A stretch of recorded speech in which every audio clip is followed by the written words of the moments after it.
Hey everyone, I'm Casey Murray for Wine Country Woodworks, and this is going to be a video on how to stabilize wood. In my case, I'm going to be stabilizing these maple burl pen blanks, but this process can be applied to any type of wood and any material. First and foremost, you need to make sure that your material is dry, and when I say dry, I mean 0%. These were dried at 220 degrees in an oven for 24 hours. Another way to make sure is to dry them and weigh them, and then keep doing that until you can tell they're not losing any more weight.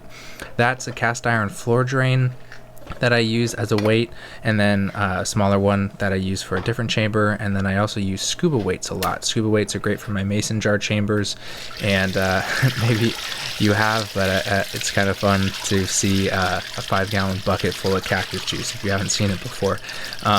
So I fill it up enough, but a really important thing on this part of the process is to make sure you fill up way over the level of wood. You want it to be a few inches above, as you can see me show there. And this is important because in the soaking process, that we'll talk about later, it's really important. So right now we start pulling vacuum, and this is kind of a juggling process because as you can see, the bubbles start to get really close to the top of the chamber, and you do not want the juice coming in. So there's a couple ways on this specific chamber, and most chambers you can do this. You can bleed out the back, or you can stop pulling vacuum from the front. So what I do is I'll stop it from the front right away to make sure, and then I'll slowly bleed out the back and then open it back up. And what I'll do, which takes a handful of minutes until it's okay to keep it at full vacuum, is I'll bleed it out so that the bubbles recede, and then I'll close it back a little bit so that the bubbles come up, but I never fully close it until that I can tell for sure that the bubbles aren't going to be an issue, because it's a really annoying process if you get it in your chamber. Here's all the 3.5 minutes, I believe it was, sped up at like 20 or 30 times, and you can see that the bubbles slowly start to go back down to a normal level, where there's still a lot of them coming up, but not to the point where you're gonna have to worry about it. And that's when you can let it get to full vacuum and not really have to worry about it.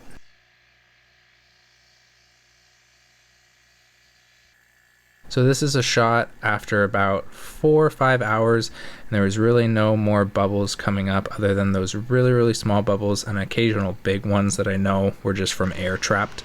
And so I let it go for a couple more hours. What those little bubbles were from was from moisture.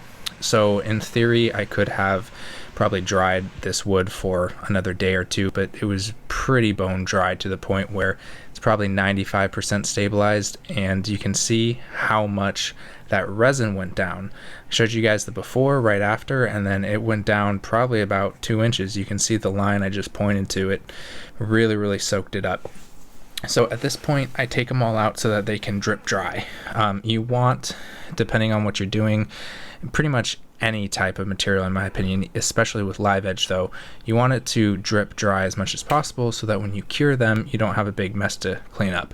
And on these, since they were thick enough, what I was able to do, which you guys will see in a moment, was stand them up as they are right now, but on the drip tray grates that I have in my smoker. And what this allowed me to do, as you can see right there, allowed me to have virtually no mess to clean up. And so I cured these. Cactus juice at the minimum can cure at 180 degrees, and so I set it to 195 because the smoker is a little lower than what its an internal thermostat says. So you can see there on my thermometers that I actually trust, it's about 180, 185, and the smoker does do a very good job at keeping it stable. And so here's it after it's been opened, and a lot of them are perfectly straight. There's a few of them that warped a little bit, but that's the only thing to clean up, and I'm not even going to worry about it because it's on the end of blanks and people don't really worry about them. But I would say about probably 50 or 55 of them are perfectly straight, and some of them have a slight warp. but not even to the point where I think it's necessary to clean them up on the table saw, because since people are going to be using these for pens, most people are going to be cutting them in half, and if they are turning it into a bottle opener, it's such a slight warp that you're not really going to tell. I end up grabbing one that's slightly warped against a perfect one to kind of show you guys. Even holding it up to the camera, I couldn't really tell because it's so slight, but then when I put it next to a straight one, you can tell it's a little bit, but really not a problem. So I'm really happy. And those few ones that warped, that's because they weren't perfectly dry. So considering it was only a few of them, not worried about it. Here's me spraying some finish on these, just a quick spray finish so I can show you guys how great they look. I sanded these on the belt sander before so that I could show you. If I left anything out, I tried to be as specific as possible, but also make it quick and succinct. If you order cactus juice from Turntex, they will also include a how-to sheet. This video is not sponsored by them, but I love their product. And you'll have links to all the tools that I use in the video description. And I'll close it up with you guys in a few minutes, but let me know what you guys think about these pen blanks. They're going to be sold on my Etsy and on my website. I'll have the link to those in the video description. And I'm really happy with how beautiful this stuff is. I can't wait to see what these turn into for some people and make some things myself from them. Alright everyone, well I really hope you enjoyed the video. If you have any questions at all, definitely comment down below.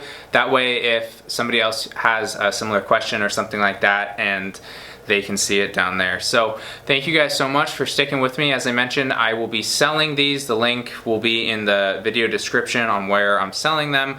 And I'm planning on pricing them really competitively, even with huge companies that sell tons and tons of blanks in bulk. So if you like to support a fellow woodworker, wood turner, I'd appreciate maybe going with me, especially since I shared the whole process with you guys and kind of explained it so that if you want to do it yourself, it's a pretty fun process. There's a lot of possibilities, and if you're curious on how I die stabilize, I also have a video on that as well, so definitely check that out if you're interested.